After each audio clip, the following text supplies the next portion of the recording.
Hello class 8 students, कैसे हैं आप सब। आई होप आप सब बढ़िया होंगे। तो आइए आपकी क्लास का एक और मैथमेटिक्स का पेपर सोल्व करते हैं जो कि पीएमसी केंद्रीय विद्यालय में आ चुका है।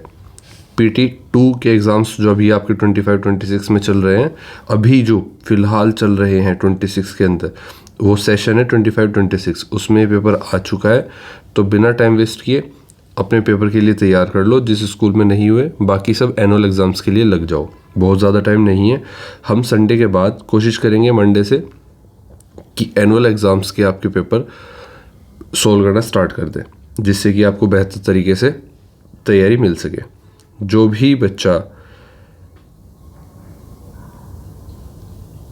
जिसके भी स्कूल में पेपर्स हो चुके हैं PT2 के, वो ध्यान रखिए आज या कल में आपकी सिलेबस की वीडियो आ जाएगी। वो कृपया करके उसको देख लीजिएगा, ठीक है। बिना टाइम वेस्ट किए आइए अपने क्वेश्चन पेपर पर बढ़ते हैं। आपको 1.5 घंटा मिलेगा। PT2 में 40 मार्क्स का मैक्सिमम मार्क्स मिलेंगे। और सेक्शन ए की तरफ बढ़ते हैं। देखो, क्वेश्चन पेपर में हमेशा हमें याद रखना होता है कि हमारा रिवीजन होना चाहिए। रिवीजन कब होगा? जब आप हर क्वेश्चन को खुद करने की कोशिश करोगे और फिर आप सॉल्यूशन देखोगे, ठीक है। फर्स्ट क्वेश्चन कहता है, अ window glass is in the shape of regular quadrilateral, the window must be in the shape of. देखो, रेगुलर ग्लास जो है वो रेगुलर क्वाड्रिलेटरल की शेप में है एक विंडो ग्लास। तो किस शेप में होगा? रोम्बस साइड इक्वल होती है बट एंगल्स इक्वल नहीं होते। रेक्टेंगल एंगल इक्वल होते हैं, साइड इक्वल नहीं होती। तो रेगुलर क्वाड्रिलेटरल कैसा होता है? रेगुलर क्वाड्रिलेटरल होता है जैसे सिर्फ स्क्वायर, जिसकी साइड्स इक्वल हो, एंगल्स भी इक्वल हो, ठीक है। तो हमारा ऑप्शन क्या हो जाएगा? ऑप्शन डी बिल्कुल सही हो जाएगा, स्क्वायर। क्वेश्चन नंबर 2 पर चलते हैं। A park is made in shape of trapezium with exactly one pair of parallel sides, the sum of its interior angle is always। देखो, ट्रेपीजियम कौन सी शेप होती है जिसमें एक पेयर आमने सामने वाली साइड्स का पैरेलल होता है और बाकी एक पेयर पैरेलल नहीं होता, ठीक है। और दूसरी बात कि एक साइड जो पैरेलल होती है वो साइड्स आपस में इक्वल नहीं होती, और जो पैरेलल नहीं होती वो साइड्स आपस में इक्वल होती हैं, ठीक है। तो आपकी ये ट्रेपीजियम साइड्स बन गई, ट्रेपीजियम शेप बन गई। अब इसमें कहा गया है sum of interior angles is always. देखो, इंटीरियर एंगल का सम किसी भी क्वाड्रिलेटरल का कितना होता है? किसी भी फिगर का अगर आप सम करोगे तो कितना आएगा? 360 आएगा। तो हर क्वाड्रिलेटरल के एंगल्स का सम 360 होता है। ऑप्शन डी बिल्कुल ध्यान रखना। क्वेश्चन नंबर 3 पर आते हैं। A building plot is in the shape of a parallelogram. तो बिल्डिंग प्लॉट है जो पैरेललोग्राम की शेप में। Which of the following is always true. कौन सी बात है जो हमेशा सच रहेगी इस बात के लिए, इस प्लॉट के लिए? ऑप्शन ए कहता है ऑल साइड्स इक्वल, सारी साइड्स इक्वल रहेंगी। ऐसा तो ज़रूरी नहीं है। बी कहता है opposite sides equal and parallel, opposite sides equal and parallel. हाँ, ये कह सकते हो आप। Option C diagonals are equal, diagonals are equal, ऐसा भी नहीं है। हमारे डायगोनल्स इक्वल नहीं होते पैरेललोग्राम में। Option D all angles are 90, ये भी गलत है, कोई सा भी एंगल 90 नहीं है। तो ऑप्शन बी बिल्कुल सही होगा आपका। क्वेश्चन नंबर 4 पर आते हैं। A wall clock is designed in the shape of a square. तो जो वॉल क्लॉक है वो स्क्वायर की शेप में डिजाइंड है। Which statement about it's diagonals is correct. तो डायगोनल, इसके जो डायगोनल होंगे इनके बारे में कौन सा स्टेटमेंट सही है? तो पहला स्टेटमेंट कहता है they are equal but not perpendicular, they are equal but not perpendicular. They bisect each other at right angle, ये दोनों बाइसेक्ट करती हैं, मतलब एक दूसरे को बीच से काटती हैं, बिल्कुल बीचों बीच से, और 90 डिग्री पर काटती हैं। ऑप्शन सी कहता है they are unequal and perpendicular, और ऑप्शन डी कहता है they do not bisect each other. तो देखो, डायगोनल्स बाइसेक्ट करते हैं each other at right angle, मतलब एक दूसरे को बीच से काटते हैं बिल्कुल राइट एंगल पर। तो ऑप्शन कौन सा सही होगा? Bisect each other at right angle, option B बिल्कुल सही होगा। A they are equal, equal होते हैं बट नॉट परपेंडिकुलर, ये परपेंडिकुलर होता तो हम लिख देते, ए भी सही है, पर यहाँ पर कहा है नॉट परपेंडिकुलर, जबकि वो परपेंडिकुलर होते हैं। क्वेश्चन नंबर 5 पर चलते हैं।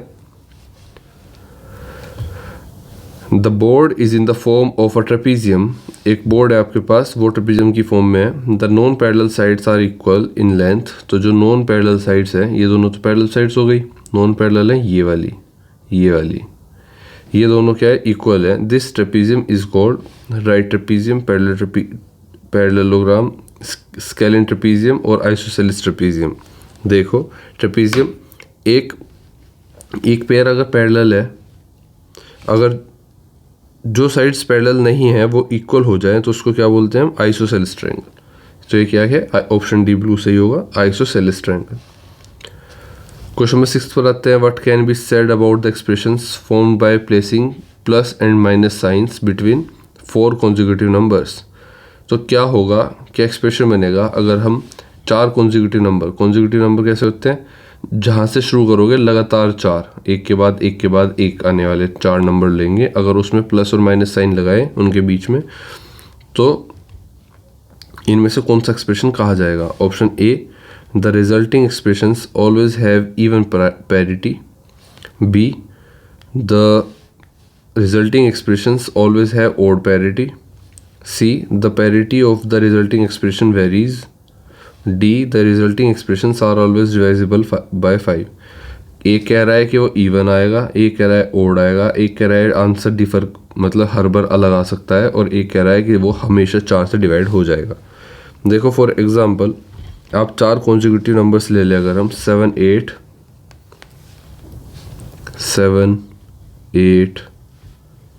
9 10, इसमें हमने पॉजिटिव नेगेटिव पॉजिटिव लगाया, क्या है हमारे पास 7 प्लस 8 में से 9 गया -1, 7 में से -1 गया 6, और 6 प्लस 10 16, क्या है हमारा इवन।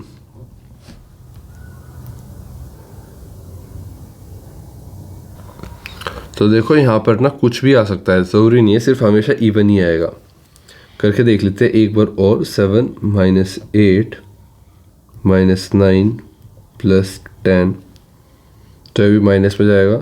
देखो ये वेरी करेगा, आपका आंसर सी आएगा, याद रखना, ठीक है। क्वेश्चन नंबर 7 पर आते हैं। Which of the following algebraic expressions will always evaluate an even number for any integer values of the variable. जो ये आपको एक्सप्रेशन दिया गया है, अगर हम इसको सोल्व करें तो इसके अंदर दिए गए इंटीजर की वैल्यू हमेशा इवन आएगी। ये किस में पॉसिबल है, ठीक है। तो कौन सा एक्सप्रेशन हमेशा इवन होगा, तो इवन कब होगा एक्सप्रेशन, जब इवन प्लस माइनस इवन होगा, तो आंसर क्या आएगा, इवन। अगर ओड प्लस माइनस ओड होगा तो आंसर आएगा इवन, और अगर ओड प्लस माइनस इवन होगा तो आंसर आएगा इवन। क्लियर। तो आपका देखो कौन सा एक्सप्रेशन ऐसा है, तो यहाँ पर भी इवन है, यहाँ पर भी इवन है, इवन में से इवन गया, क्या आएगा, इवन ही आएगा। यहाँ पर ओड है, यहाँ पर भी ओड है। अब देखो ओड का सीन क्या है, ओड के साथ 3 के साथ मैं इवन की मल्टीप्लाई करूँगा, चलो तब तो 3 4 12 इवन आ जाएगा, बट अगर मैंने ओड की ही मल्टीप्लाई कर दी तो ये 3 ही आएगा। पर यहाँ पर हम श्योर है ना 2 है, तो 2 के साथ इवन की मल्टीप्लाई करें, ये 2 के साथ ओड की मल्टीप्लाई करें, ओड की करें या इवन की करें, दोनों केस में इवन ही आएगा। तो हम सिर्फ एक केस में ही श्योर हो सकते हैं, जैसे हम 2x + 2 में श्योर हो सकते हैं, ठीक है। अब देखो सॉरी, अब देखो आपके पास ना यहाँ पे लिखा हुआ है always evaluate to an even, मतलब हमेशा इवन आना चाहिए।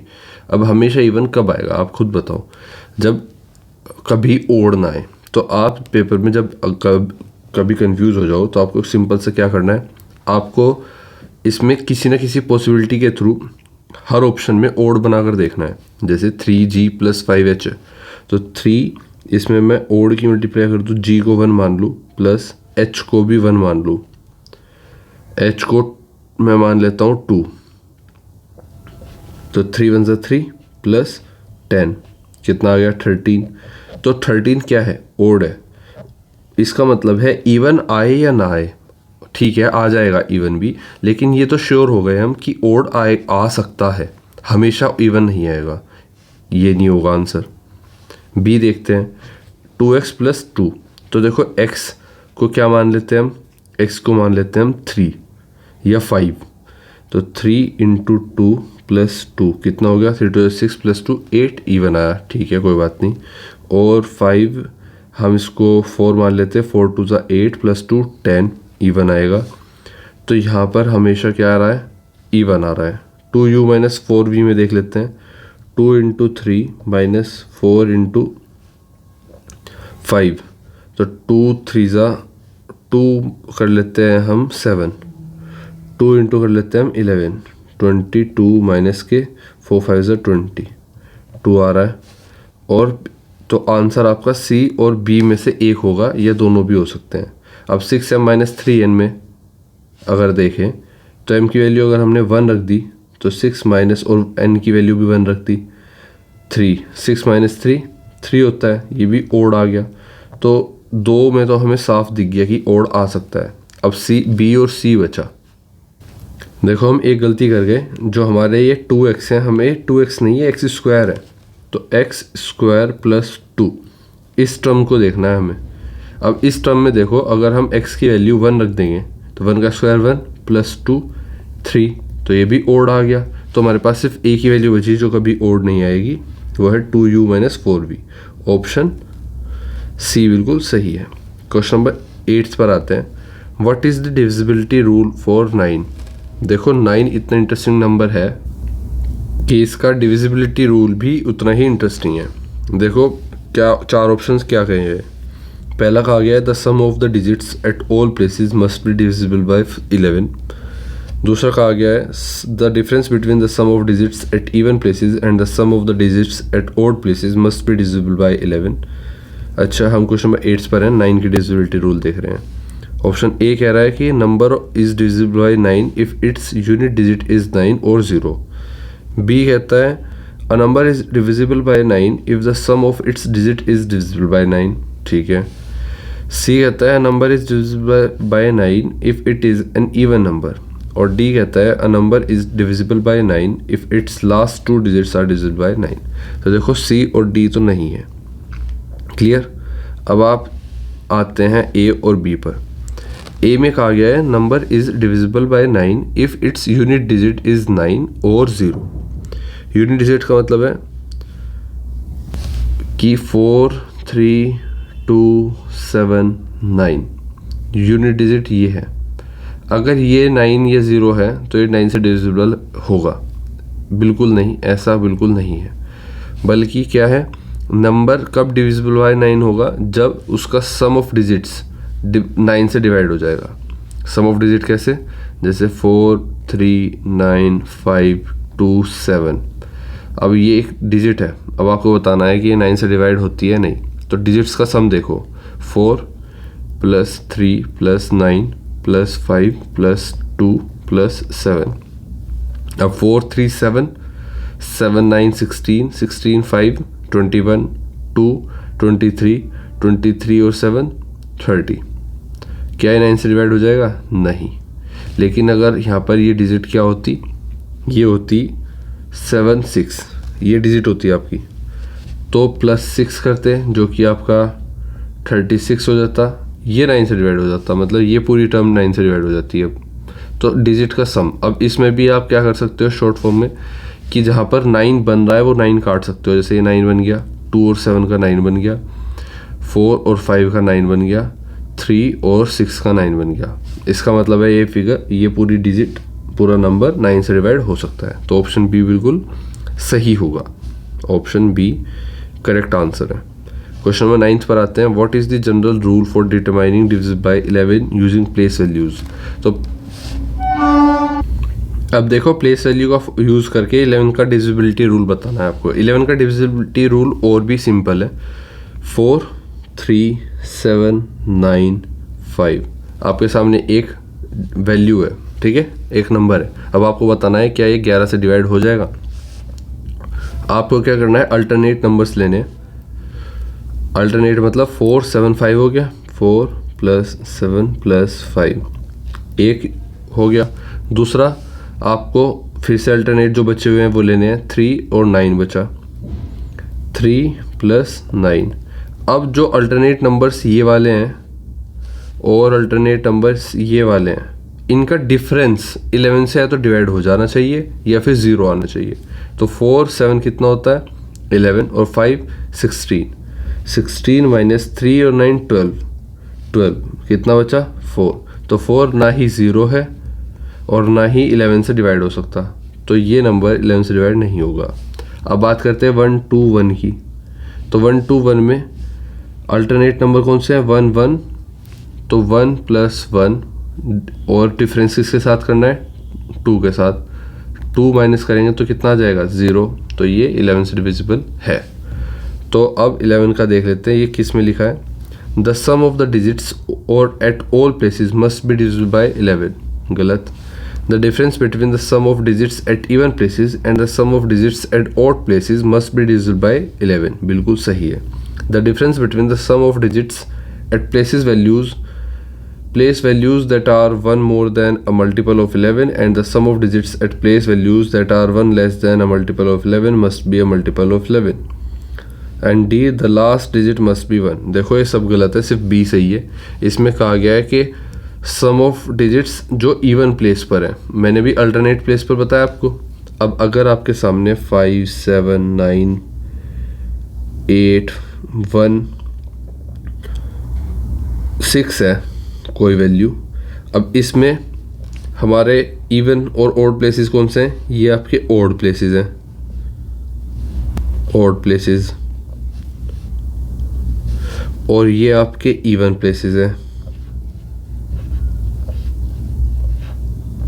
जब इवन और ऑड प्लेसेस का सम का डिफरेंस जो है, difference between sum of digits at even places and the sum of digits at odd places must be divisible by 11, तो आपका जो नंबर है वो 11 से डिविजिबल माना जाएगा।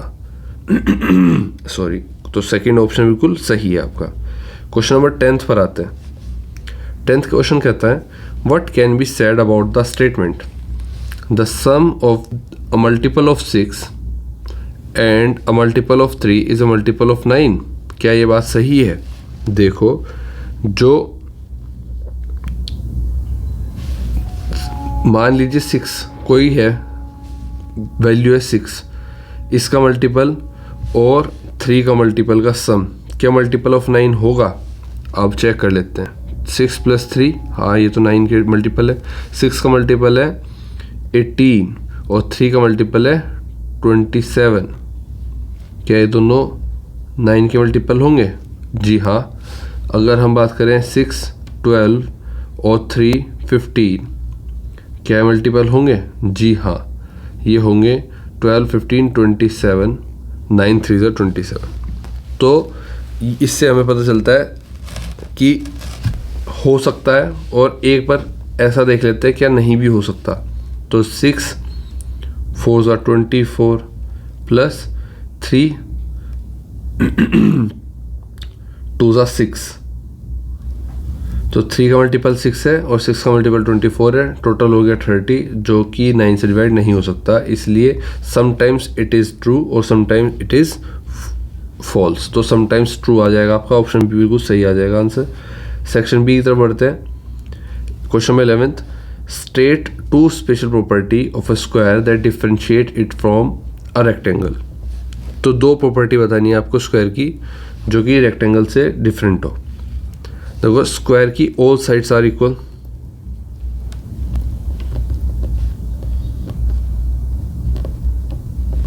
क्लियर, और डायगोनल्स परपेंडिकुलर होते हैं। Diagonals are perpendicular. रेक्टेंगल की बात करें, ओनली अपोजिट साइड्स इक्वल,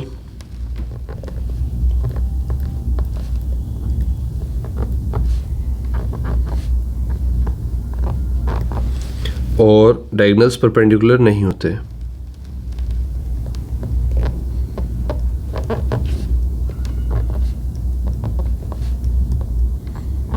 ठीक है, क्वेश्चन नंबर 12 पर आते हैं। The 3 angles of a quadrilateral are 100 degree, 50 degree and 40 degree, find the 4th angle. तो क्वाड्रिलेटरल के 4 एंगल आपको दे दिए गए। एक दिया गया है आपको ये 100 डिग्री दे दिया गया, दूसरा दिया गया है आपको 50 डिग्री,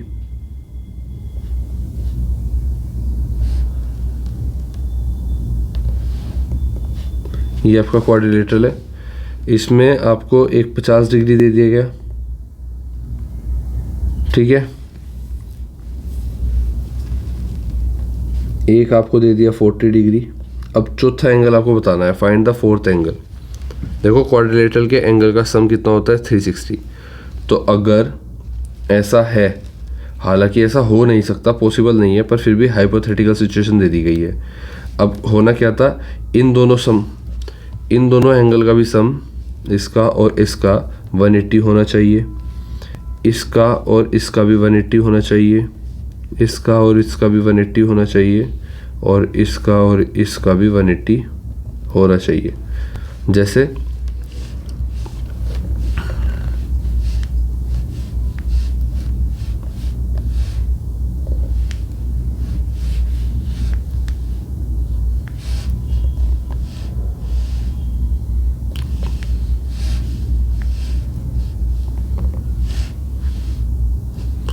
ठीक है, अब इसमें आप देख सकते हो कि ये अगर हम 100 ले लेंगे तो ये हमारा ऑलमोस्ट क्या एंगल होगा आपके हिसाब से,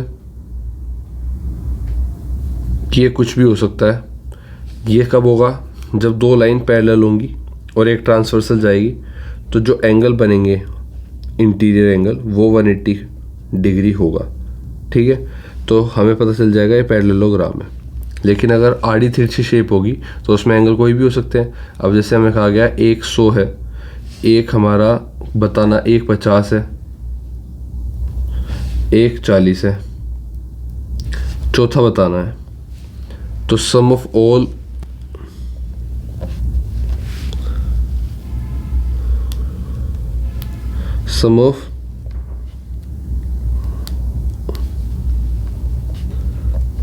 angles of quadrilateral equal to 360। तो टोटल कर देंगे इनका 100 plus 50 plus 40 plus x equal to 360। तो 190 हो गए, 360 में से 190 चला गया, x की वैल्यू कितनी बची, x बचा आपका 170।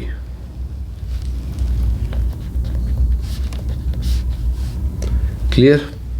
नेक्स्ट क्वेश्चन तरफ बढ़ते हैं, question number 13th। A photo frame is made in the form of a quadrilateral with both diagonal are equal and bisecting each other at 90 degree. Name the quadrilateral and justify। अपना answer को justify करो। और देखो एक photo है, वो किसी quadrilateral की फॉर्म में निकला है जिसके डायगोनल इक्वल्स हैं और परपेंडिकुलर है। तो डायगोनल इक्वल और परपेंडिकुलर सिर्फ किस शेप के होते हैं, सिर्फ स्क्वायर के होते हैं। अब इसको जस्टिफाई करना है आपको। तो रेक्टेंगल के इक्वल होते डायगोनल बट परपेंडिकुलर नहीं होते। और रोम्बस की बात करें तो परपेंडिकुलर नहीं होते, परपेंडिकुलर बट इक्वल, परपेंडिकुलर होते डायगोनल लेकिन बट इक्वल नहीं होते। क्लियर। तो स्क्वायर में दोनों होते हैं, ये आप अपना जस्टिफिकेशन दोगे। स्क्वायर में दोनों। नेक्स्ट क्वेश्चन तो बढ़ते हैं, क्वेश्चन नंबर 13th हो गया हमारा। 14th पर चलते हैं। Find the value of a and b. आपके सामने ए बी इंटू A7 दिया गया है जिसकी वैल्यू इतनी है। देखो ये दिखा दिया गया, अब इसकी वैल्यू निकालनी है। अब आप देखो कि 7 की b से मल्टीप्लाई करने पर b ही आना चाहिए। अब ये ट्रायल मेथड है। b में क्या रखें, 1 की वैल्यू रखेंगे। अगर मैं b की 1 रखूँ तो 7 1 7, तो यहाँ पर 7 लिखना पड़ेगा मुझे। तो क्या आएगा, यहाँ तो 7 आया नहीं, यहाँ पर b ही आना चाहिए। तो ऐसा नंबर देखते हैं। 1 रखा, नहीं काम चला। 2 रखा, 7 2 ज़ा 14, यहाँ पर 4 आ जाएगा, नहीं काम चला। 7 3 ज़ा 21, तो 7 अगर मैंने यहाँ पर 3 रख लिया तो मुझे यहाँ पर 21 लिखना पड़ेगा। 21 लिखा तो यहाँ पर 1 आ जाएगा। 4 रखेंगे यहाँ पर 4, 7 4 ज़ा 28, यहाँ पर 8 लिखना पड़ेगा। तो फिर देखेंगे 5। अच्छा, आप सोचोगे कहाँ तक करेंगे, हमें 1 से 9 तक ही तो डिजिट होती हैं, 9 तक ही टेस्ट करना है। 7 5 ज़ा 35, 7 5 सा 5 रखा, नीचे भी क्या आया 35, तो ये तो बढ़िया हो गया, नीचे भी 5 आ गया। और क्या चाहिए, तो a और यहाँ पर मैं अगर 5 रख दूँ, a और मैं यहाँ पर 7 रख दूँ, तो वैल्यू क्या आएगी, 7 5 ज़ा 35। अब 3 ऊपर चला गया हासिल में। जब 3 हासिल में चला गया तो अब मुझे पता है कि मैं 7 की a से मल्टीप्लाई करूँगा और उसमें 3 ऐड करूँगा तो 1 आना चाहिए। ठीक है, 7 1 ज़ा 7, और अगर 3 ऐड करूँगा 10, तो 10 की यूनिट प्लेस ही तो यहाँ पर लिखा जाएगा 0, लेकिन आना क्या है 1। ये तो सही नहीं चला। 7 2 ज़ा 14, 14 प्लस 3 हासिल का क्या आया 17। 17 में से सिर्फ यूनिट डिजिट लिखते हैं हम, यहाँ पर नहीं आया। 7 3 ज़ा 21 प्लस 3 हासिल का कितना है 24, 1 नहीं आया। 7 4 ज़ा 28 प्लस 3 कितना आया 31 में तो यूनिट प्लेस 1 है और हमें 1 ही चाहिए था, तो यहाँ पर हम क्या लिखेंगे 31, यूनिट प्लेस 1 आ गया। अब एक चीज़ देखो आप कि हमें a की मल्टीप्लाई भी करनी है अभी, फिर मल्टीप्लाई यहाँ जाके जो सम आएगा, लास्ट की वैल्यू आएगी, वहाँ पर 1 आना चाहिए। देखो ये क्वेश्चन तुम्हें पेपर में बहुत तंग कर सकता है, तो इसको थोड़ा ध्यान से समझो। अब इस क्वेश्चन में हुआ क्या है, a b और a7, a b a7 value कितनी आई 2 1 1 b, 2 1 1 b। क्लियर। अब एक फॉर एग्जांपल के तौर पर अगर 12 की हम 15 से मल्टीप्लाई करते हैं तो 5 2 ज़ा 10, 1 ऊपर हासिल गया, 5 1 ज़ा 5 और 1 6, फिर यहाँ पर 0 लिखते हैं, 1 2 ज़ा 2 और 1 1 ज़ा 1। उसके बाद क्या आता है, हमारा आंसर आता है 0, ऐड करते हैं हम 6 2 8 और 1। तो ये जो लास्ट में आया, ये आया, ये वैल्यू थी ये। ठीक है, इससे पहले हमने क्या किया, 5 की पहले 2 से मल्टीप्लाई करी, 5 की फिर 1 से मल्टीप्लाई करी। तो ऐसे यहाँ पे करेंगे। 7 की पहले हमने यहाँ पर क्या लिखा, यहाँ पर लिखा है हमने 5 की 2 से मल्टीप्लाई, पहला स्टेप 5 की 2 से मल्टीप्लाई, फिर हम क्या लिखते हैं 5 इंटू 2, फिर हम क्या लिखते हैं 5 की 1 से मल्टीप्लाई, 5 इंटू 1। ठीक है, ये हमने 5 की 1 से मल्टीप्लाई लिखी जिसमें हासिल ऐड हो गया। इसके बाद 1 की 2 से मल्टीप्लाई कहाँ लिखते हैं हम, यहाँ पर इसके नीचे, तो 1 की 2 से मल्टीप्लाई 1 इंटू 2, और 1 की 1 से मल्टीप्लाई सबसे इस तरफ लेफ्ट हैंड साइड, तो 1 की 1 से मल्टीप्लाई। अब अगर आप इसको देखोगे 1 की 1 से मल्टीप्लाई, अब आप अगर इसको देखोगे तो ये वाली टर्म ऐड कर दोगे, ये वाली ऐड कर दोगे, ये वाली ऐड कर दोगे। 5 इंटू 2 10, 10 का सिर्फ 0 आएगा, यहाँ पर 1 हासिल किया। 5 1 ज़ा 5 और 1 2 ज़ा 2, 5 और 2 कितना होता है 7, और 1 8 हो गया यहाँ पर, और 1 1 ज़ा 1, तो 180 आ गया। इसी तरह से आप इसको खोलोगे, किसको, a इंटू बी को। पहले 7 की b से मल्टीप्लाई करेंगे, सबसे राइट हैंड साइड लिखेंगे, 7 की b से मल्टीप्लाई करी। इसके बाद 7 की a से मल्टीप्लाई करेंगे, 7 इंटू a। इसके बाद a की मल्टीप्लाई करेंगे b से, a इंटू बी, और इसके बाद a की a से, a इंटू a।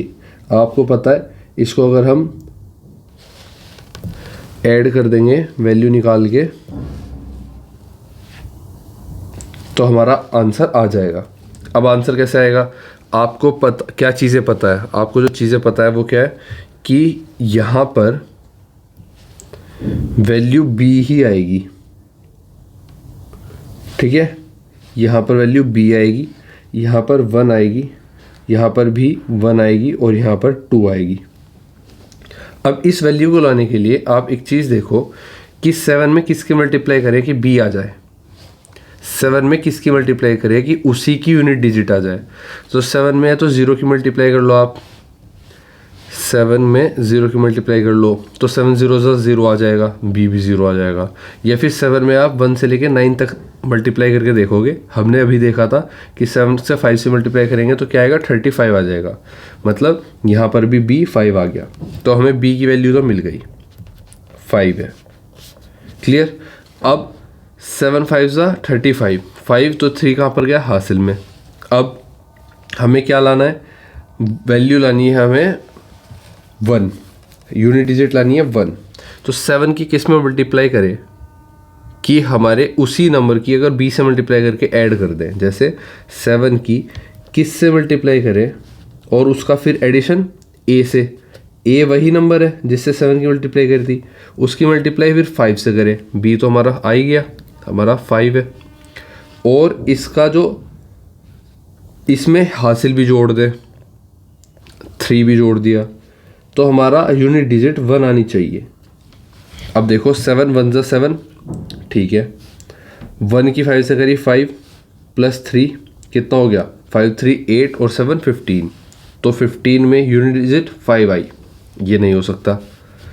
दूसरी वैल्यू रख के देखते हैं, दूसरी वैल्यू रख के देखते हैं। 7 की 2 से करके देखते हैं। अब अगर यहाँ पर 2 रखेंगे, यहाँ पर भी b वैल्यू 2 है, 2 5 और प्लस 3, तो 7 2 14, 2 5 10 प्लस 3, तो 14 10 24 और 3 27। क्या यूनिट डिजिट्स 1 आई? नहीं। तो इस तरह से हम 3 रख के देखेंगे। 7 3 21, 21 और 3 5 15, 16 और 3 21 और 15 कितना हो गया? 36 और 3 39, यूनिट डिजिट 1 नहीं आए। 7 4 रख के देखते हैं। 7 4 28, यहाँ पर भी 4 ही रखा गया। 20 प्लस 3 कितना आ गया? 20 plus 28 48 plus 3 48 plus 3 51, unit digit 1 आ गई। तो हमें हमारी वैल्यू मिल गई। देखो 7 के साथ अगर हम a जो है वो 4 रखेंगे, यहाँ पर अगर हमने ये 4 रखा, हमने 4 रखा और ये भी 4 हो गया, तो 7 4 28, 4 इंटू 5 20, 28 20 कितना हो गया? 48 और 3 हासिल का कितना हो गया? 51। तो हमने 1 हासिल का यहाँ पर लगा दिया। क्लियर? और अब हमने क्या किया? 5 हासिल का यहाँ चला गया।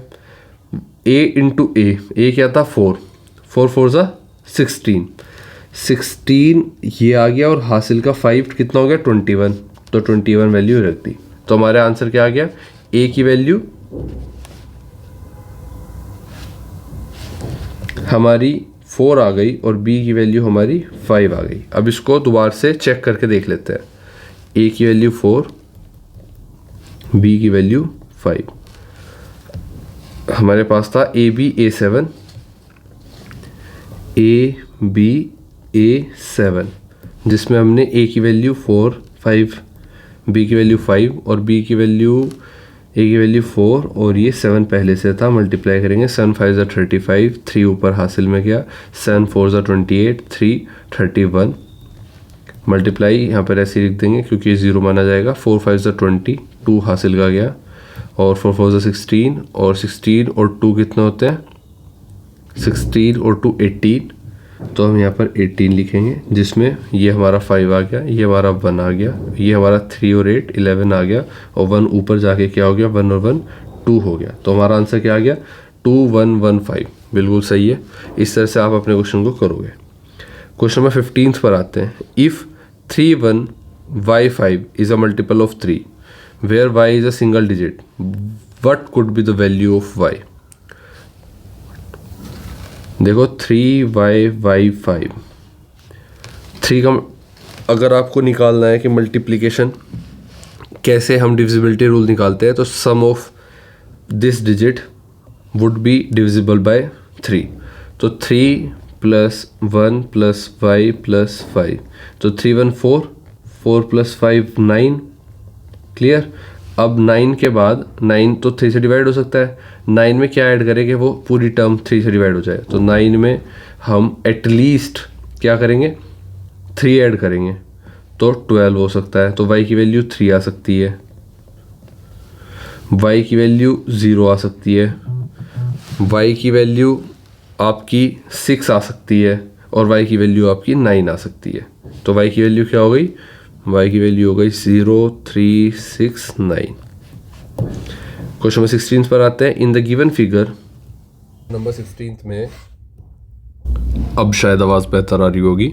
देखो क्वेश्चन नंबर 16 में जो पैरेललोग्राम दिया है, इसको आपके इस फिगर को डायगनली बीच से कट कर दिया गया है। ठीक है, तो diagonal is dividing a parallelogram into 2 triangles. तो 2 ट्रायंगल आपके सामने बन गए। एक ट्रायंगल बन गया आपका ये और एक ट्रायंगल बन गया आपका ये।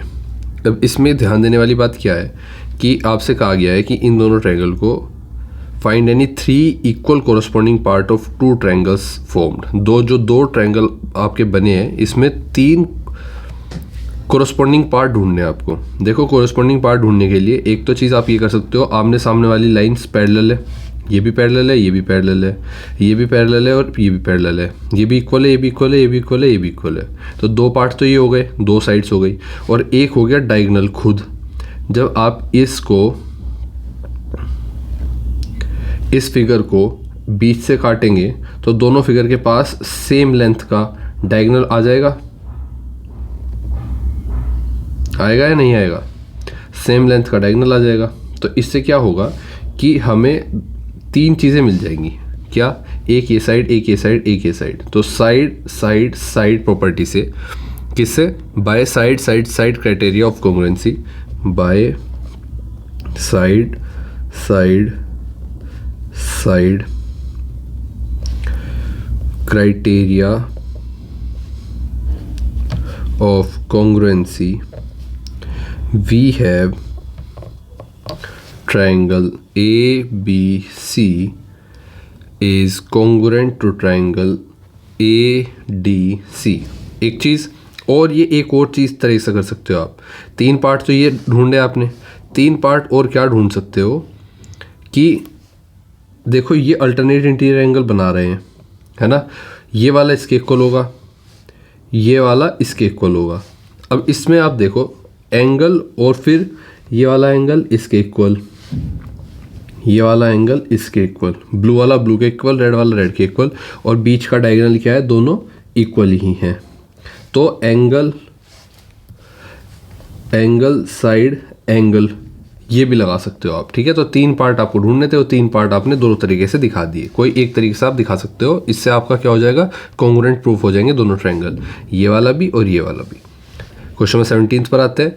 इन the given parallelogram find the value of x and y. Sorry, देखो आपके पास एक पैरेललोग्राम है। हमेशा याद रखो कि जब आपको पैरेललोग्राम दिया जाए, पहली बात है कि अगर 2 लाइन पैरेलल हैं, ये वाली और ये वाली, और इनके बीच से कोई एक लाइन इनको ट्रांसवर्सली कट कर रही है, ये कर रही है जैसे, तो जो अंदर के एंगल होंगे ना, ये इंटीरियर एंगल होंगे।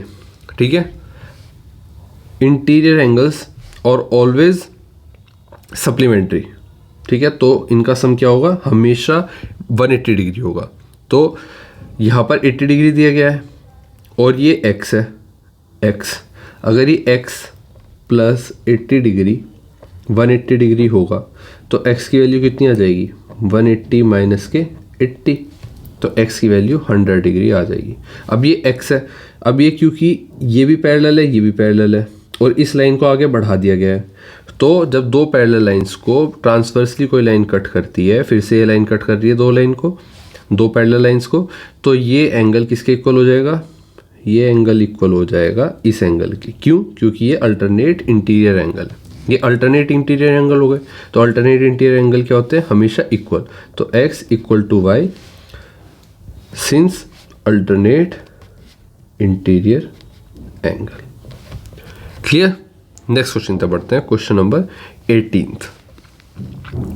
अ student picks 4 consecutive numbers 7, 8, 9, 10। 4 number उसने ले लिए एक बच्चे ने। She places positive and negative sign in between them to form expressions. Verify that whatever combination of signs she chooses the result is always even. देखो ये पहले भी क्वेश्चन आ चुका है सेम इसके ऊपर। तो आप देखो कि 7, 8, 9, 10 अगर उसने 4 नंबर लिए और उसके बीच में प्लस और नेगेटिव साइन डाले तो कितने तरह के कॉम्बिनेशंस बनेंगे ये आपको बताना है। तो इस क्वेश्चन से हमें याद आया कि हमने स्टार्टिंग में एक क्वेश्चन किया था जिसमें हमने पैरिटी को दिया था कि एक्सप्रेशन वेरी करेगा, लेकिन क्वेश्चन नंबर 6 का एक्सप्रेशन वेरी नहीं करेगा। इसका आंसर हमेशा क्या होगा? The resulting expression always have even parity. अब आप समझते हैं क्यों। देखो ये मैंने जानबूझकर किया था। जिन बच्चों ने कमेंट करने की हिम्मत की इस क्वेश्चन को कि सर ए ऑप्शन सही है, सी सही नहीं है, वो श्योर थे। लेकिन जो बच्चे डाउटफुल थे उनका ये वाला कॉन्सेप्ट बिल्कुल क्लियर नहीं है। अब इस कॉन्सेप्ट को क्लियर करने के लिए ध्यान से यहाँ समझ लो चुपचाप। देखो 4 नंबर आपको दे दिए गए हैं 7, 8, 9, 10। कहा गया है कि कितने तरह के कॉम्बिनेशंस वो इसमें पॉजिटिव और नेगेटिव साइंस के साथ लगा सकती है। एक कॉम्बिनेशन हो गया पॉजिटिव पॉजिटिव पॉजिटिव, क्लियर। दूसरा कॉम्बिनेशन हो जाएगा पॉजिटिव पॉजिटिव सिर्फ एक नेगेटिव। तीसरा कॉम्बिनेशन हो जाएगा ये नेगेटिव बीच में आ जाएगा, पॉजिटिव नेगेटिव पॉजिटिव। और चौथा कॉम्बिनेशन हो जाएगा ये नेगेटिव स्टार्टिंग में आ जाएगा, नेगेटिव पॉजिटिव पॉजिटिव। मेरा गला काफ़ी ख़राब है पर क्योंकि आपके पेपर है और हमारे पास टाइम नहीं है तो हम टाइम वेस्ट नहीं कर सकते। नेगेटिव पॉजिटिव पॉजिटिव, दूसरा ये नेगेटिव, देन आपका पॉजिटिव और एक और नेगेटिव, और last but not least negative negative positive and negative negative negative. 7, 8, 9, 10, 7, 8, 9, 10, 7, 8, 9, 10, 7, 8, 9, 10, 7, 8, 9, 10, 7, 8, 9, 10। Value क्या आई? वैल्यू आई 34, वैल्यू आई 14, वैल्यू आई 16, वैल्यू आई 7 -8 -1 9 -1 कितना हो गया? 8 8 प्लस यहाँ पर होना चाहिए हमारा 7 + 8 + 9 + 10 34। 7 + 8 + 9 - 10 तो 34 में से 10 गया 14, नहीं 34 में से 10 तो ये गया 24 और 10 और माइनस हो गया 14। 7 + 8 15 -9 6 + 10 16। 7 - 8 -1 9 से गया 8 और 8 और 10 18। ओके तो शायद एक हमारा रह गया। क्या रह गया हमारा? 7 + 8 - 9 7 + 8 - 9 - 10 ये रह गया हमारा 7 8 9 10। इसमें क्या आ जाएंगी वैल्यू? 7 प्लस माइनस और माइनस, क्लियर। इसकी वैल्यू आएगी आपकी -4, देन 18, देन 7 - 8 - 1 -1 में 9 -2 आ जाएगा -2। और ये 7 -8 - 9 कितना होता है? माइनस के 17 और 7 और 10 कितना होता है? 17। तो ये आ गया आपका 0। 7 - 8 - 1 -1 -9 -10 -20 आपका आंसर आ गया। अब देखिए आप, ये भी इवन, ये भी इवन, ये भी इवन, ये भी इवन, इवन, इवन। अगर इवन में से कोई 0 जाएगा तो considered it is considered an even number. ठीक है, ये भी इवन ही मान लेते हैं और ये भी इवन। क्लियर? तो द 4 नंबर हमेशा याद रखो कोई भी चार नंबर कॉन्जिक्यूटिवली क्या होते हैं। कोई एक नंबर n होगा, मान लो 7 ही ले लो, 7 8 9 10। अब ये 7 को अगर हम n मान ले तो n+1 है, ये n+2 है और ये n+3 है। ये तो क्लियर होगा। कोई भी नंबर ले लें हम और चार नंबर अगर लगातार हैं तो वो इसी फॉर्म में होंगे। इनका सम क्या आ गया? इनका सम आ गया 4n+6। अगर 4n+6 आ गया तो अब आप मुझे एक बात बताओ कि इसको कैसे लिख सकते हो? 2n+3। अब 2n+3 अगर आ गया, बाहर हमने 2 निकाल लिया है, तो इसका मतलब है विच इज़ ऑलवेज इवन, हमेशा इवन होगा। तो ये बात याद रखो, जब भी चार कॉन्जिक्यूटिव नंबर लेंगे हम और उसमें प्लस माइनस का साइन कहीं भी रखें, हमेशा आंसर क्या आएगा? इवन आएगा। क्लियर? तो यही आपका आंसर था और इसी को आपको दिखाना था। क्या लिखना था? Verify that whatever combination of sign she choose the result is always even.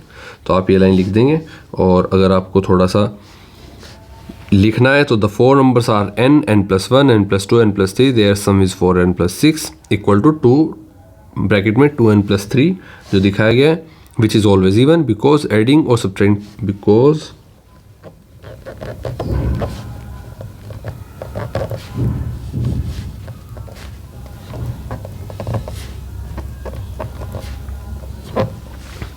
adding or subtracting an odd number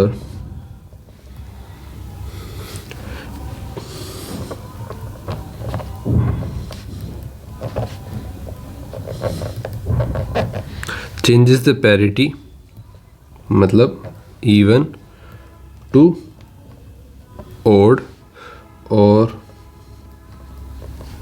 odd to even, and you have an even number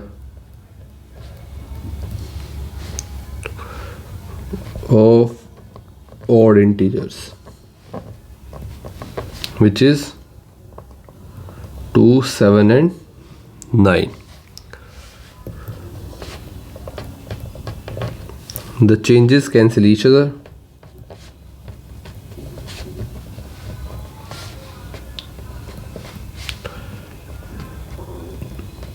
ensuring that the final result is always even. Clear? Next question तो बढ़ता है question number 19th। A student a 6-digit number जो कि है 48A235 48A23B is, देखो ये 6 लग रहा है थोड़ा, B is divisible by 18, find possible pair of A and B। तो 18 से डिवाइड हो जाता है और बताना है आपको A और B के पॉसिबल पेयर्स क्या हो सकते हैं। क्लियर? अब आइए अपने क्वेश्चन को समझते हैं। तो देखो हम इसको करते हैं, यहाँ पर हमारे पास नंबर क्या है?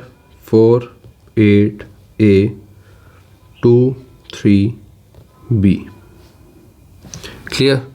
For the number to be divided by 2, the last number would be B must be even। देखो अगर हम सिंपल सी चीज़ है कि 18 से ये नंबर डिवाइड हो जाएगा। अब 18 का मतलब क्या है? ये 2 से भी और 9 से भी। 18 का डिविजिबिलिटी रूल क्या है? 2 और 9 से डिवाइड होना चाहिए। अब 2 और 9 का रूल क्या है?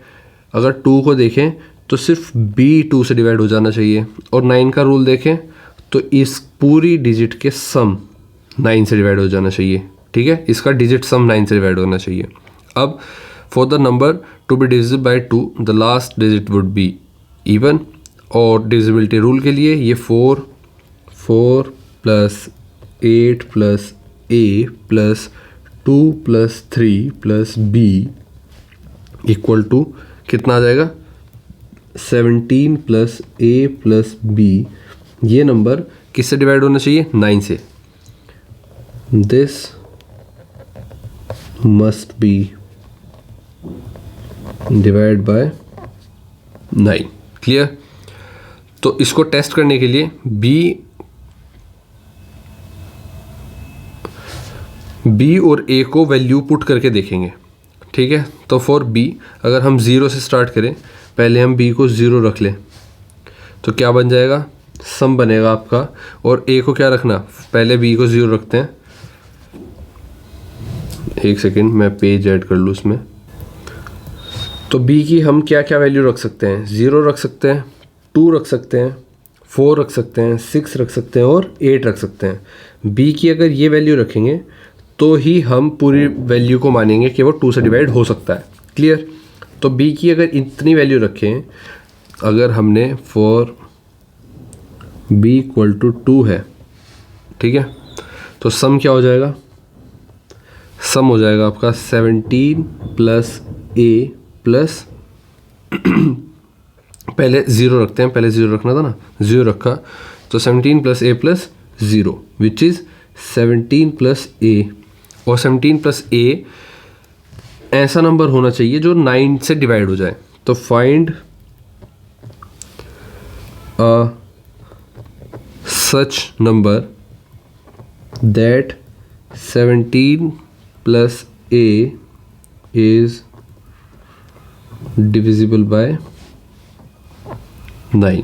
तो 17 में हम क्या जोड़ें? ऐसा 17 में आप 1 जोड़ेंगे तो 18 बन जाएगा, और 18 बन जाएगा तो 9 से डिवाइड हो जाएगा। तो मल्टीपल्स क्या है ये देख लेते हैं पहले। मल्टीपल्स 9 के ऑफ 9 नियर 17, 17 के आसपास के 9 के मल्टीपल देख रहे हैं, जिससे कि 17 में क्या जोड़ने पर हमें पता चल जाए कि 9 से डिवाइड हो जाएगा। 18 27 हमें ये पता है। अब 18 बनाने के लिए 7 में क्या करेंगे? 7 प्लस ए इक्वल टू कितना करना है हमें? 18। मतलब ए को अगर हम 1 कर दें तो क्या बन जाएगा? 18 बन जाएगा। या फिर ए को हम क्या कर दें? 10 कर दें तो भी, लेकिन हमारे पास ए एक ही डिजिट में है, तो ए क्या होगा? ए हमारे पास हो गया 1। तो 17 plus 1 is equal to 18। Clear? तो ए की वैल्यू आ गई 1। तो अगर for b equal to 0 so a equal to 1।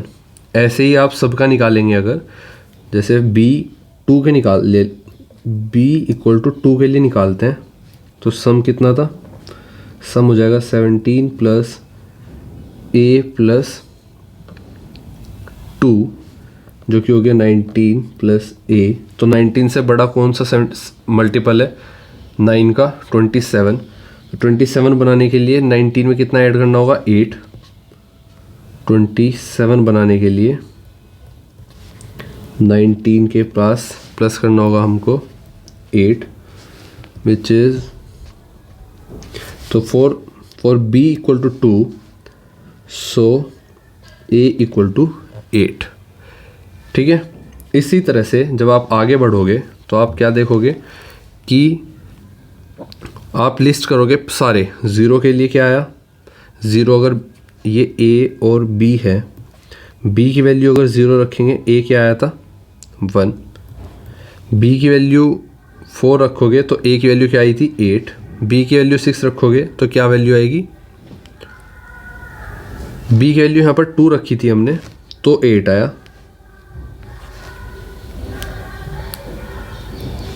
B की वैल्यू हम 4 रखेंगे तो क्या आएगा? 6 आ जाएगा। आपको एक एक करके देखना है। ठीक है? बी की वैल्यू 6 रखेंगे तो क्या आएगा? 4 आएगा। बी की वैल्यू 8 रखेंगे तो 2 आएगा। ये बात याद रखेंगे। अब हमारे ये सारी वैल्यू निकल गई। फाइनली हम क्या लिखेंगे? The possible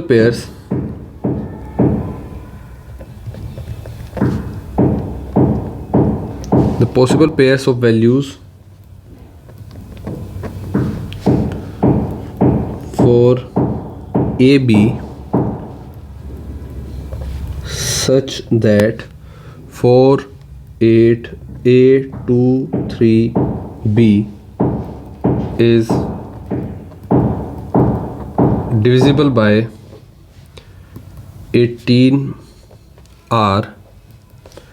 First 1 0, second 8 2, third 6 4, 4 6 और लास्ट 2 और 8. ठीक है, क्लियर. नेक्स्ट क्वेश्चन पर आते हैं. क्वेश्चन नंबर सेक्शन डी आपके सामने है. Question number 20. A farmer in Assam uses bamboo sticks to form the base of a hut. तो एक फार्मर अपने फार्म में असम में घर बनाता है. किससे? बेस बनाता है बैम्बू स्टिक से, एक हट बनाने के लिए. द डायगनल्स आर इक्वल, जिसके डायगनल्स इक्वल हैं. Bisect each other but no right angle is formed. Bisect each other कर रहे हैं बट कोई भी एक भी राइट एंगल नहीं है अंदर. At the point of intersection, यहाँ पर इंटरसेक्शन जहाँ पर हो रहा है वहाँ पर 90 डिग्री नहीं बना रहा है वो. ठीक है, तो एक फार्मर ने, देखो इमेज में देखो, फार्मर ने ये बनाया बेस. बेस में डायगनल्स इक्वल हैं पर इंटरसेक्ट नहीं कर रहे आपके. किस तरह से? Bisect each other but no right angle. बीच से तो काट रहे हैं पर राइट एंगल पर नहीं काट रहे. क्वेश्चन पहला पूछा गया है what type of quadrilateral is formed. तो किस तरह का क्वाड्रिलेटरल बनेगा? देखो एक second hold. Equal diagonal, no 90 degree, no right angle. ये क्या होता है?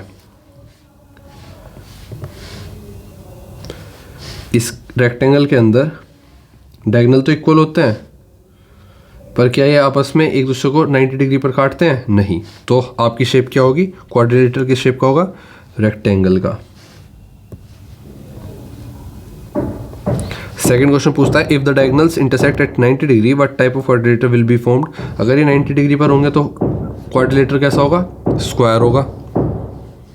स्क्वायर होगा. और क्वेश्चन सी पूछता है write the sum of adjacent angles in both cases. दोनों केसेस में एडजेसेंट एंगल का सम क्या होगा? क्वाड्रिलेटर का सम हमेशा क्या होता है? 180 डिग्री होता है. क्वेश्चन नंबर 21 पर आते हैं. Aman is designing a number puzzle. He asks players to find a 3-digit number such that the number is divisible by 9. 3 digit number आपको लाना है, जैसे 123, 475. 3 डिजिट का नंबर आपको लाना है जो 9 से डिविजिबल हो.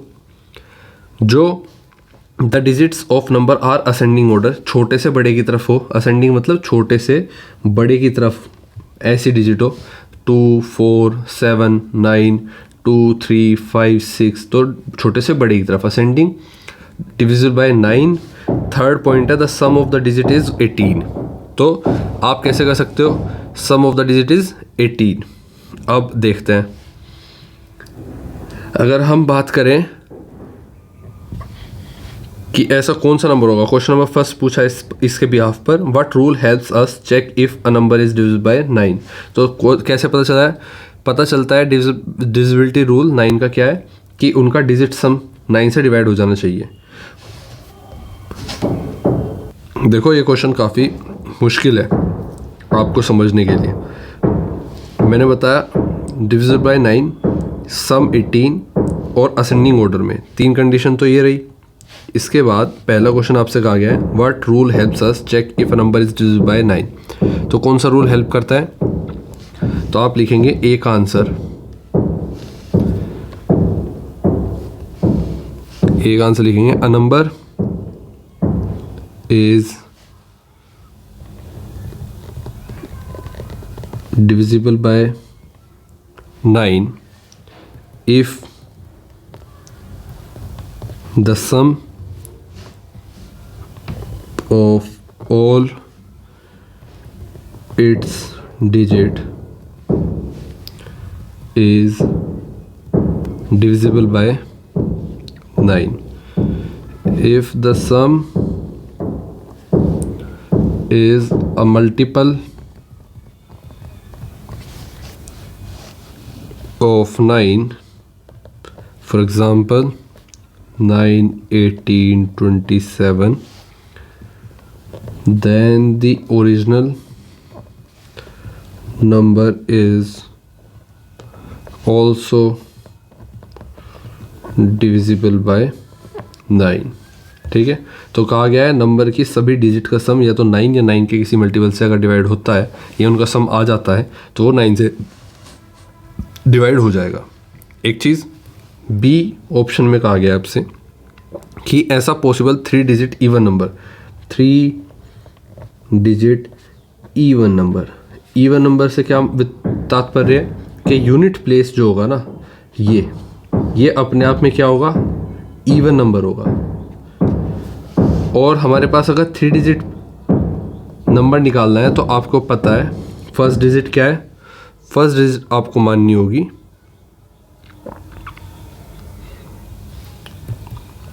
100 प्लेस है, ये था 10th प्लेस है और ये यूनिट प्लेस है. और हमारी वैल्यू कैसे होंगी, ए सबसे छोटा होगा बी से, बी किससे छोटा होगा, सी से. तो अब देखो हमारे पास क्या हुआ, ए प्लस बी प्लस सी 18 होना चाहिए. एक ये कंडीशन है, एक ये कंडीशन है और एक कंडीशन ये है जो हमने ऊपर लिख दी.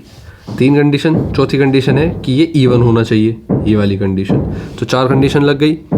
तो हमारा जो नंबर होगा वो कुछ इस प्रकार होगा 100A plus 10B plus C is even. इसका मतलब है कि C मस्ट बी इवन.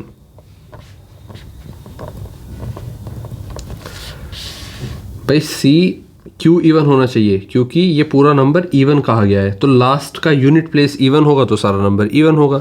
अब इसमें C की वैल्यू सिर्फ 0 हो सकती है, 2 हो सकती है, 4 हो सकती है, 6 हो सकती है, 8 हो सकती है, यही हो सकती है. अगर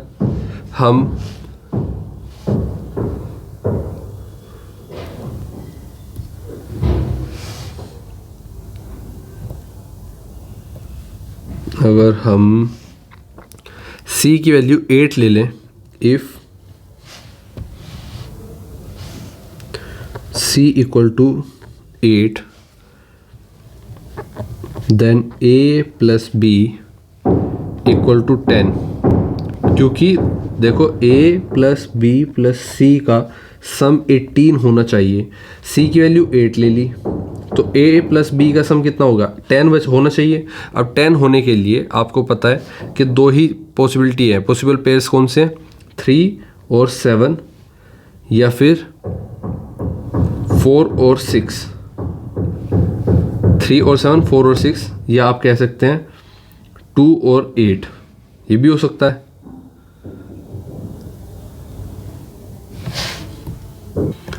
ठीक है. दूसरा, अब आप देखो इससे कौन से नंबर बन सकते हैं, 3,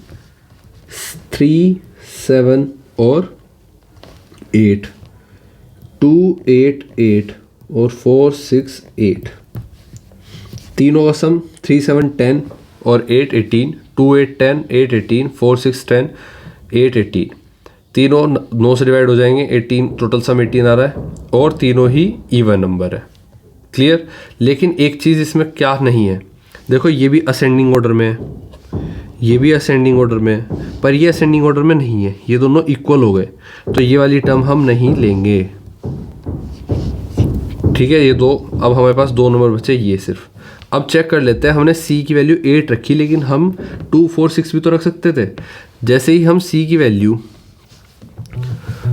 वैल्यू 2, 4, 6 रखेंगे, जैसे हमने 6 रख ली मान लो, तो A plus B plus C जो हमारा 18 आना था, C की वैल्यू हमने 6 रख ली, तो हमें A और B की वैल्यू कितनी रखनी पड़ेगी, इनका सम आना चाहिए 12. और 12 लाने के लिए मान लीजिए एक को हमने लिया 4, तो दूसरे को हमें 8 लेना पड़ेगा.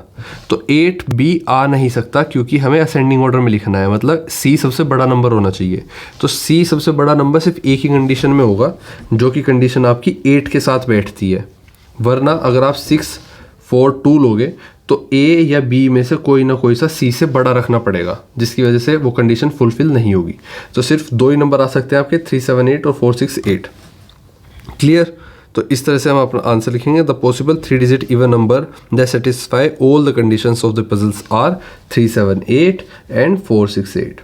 आई होप आपको समझ में आया होगा और आप अपने पेपर के लिए बेहतर तरीके से तैयार करोगे। जितनी बार वीडियो को देखोगे, क्वेश्चन को करोगे, उतना अच्छा रहेगा। पेपर की प्रैक्टिस करने के लिए इस क्वेश्चन पेपर की PDF आपको मेंबरशिप ज्वाइन करके मिल जाएगी। अगर आप चैनल पर नए हैं, वीडियो पहली बार देख रहे हैं, या आप देखते रहते हैं लेकिन चैनल सब्सक्राइब नहीं कर रखा आपने, तो आप प्लीज़ कर लीजिए, फैमिली का पार्ट बन जाइए। और मिलते हैं आपसे आपकी क्लास के नेक्स्ट क्वेश्चन पेपर को सॉल्व करते हुए। तब तक के लिए बाय बाय दोस्तों। एनुअल एग्ज़ाम्स आ रहे हैं, उसके लिए ऑल दी बेस्ट।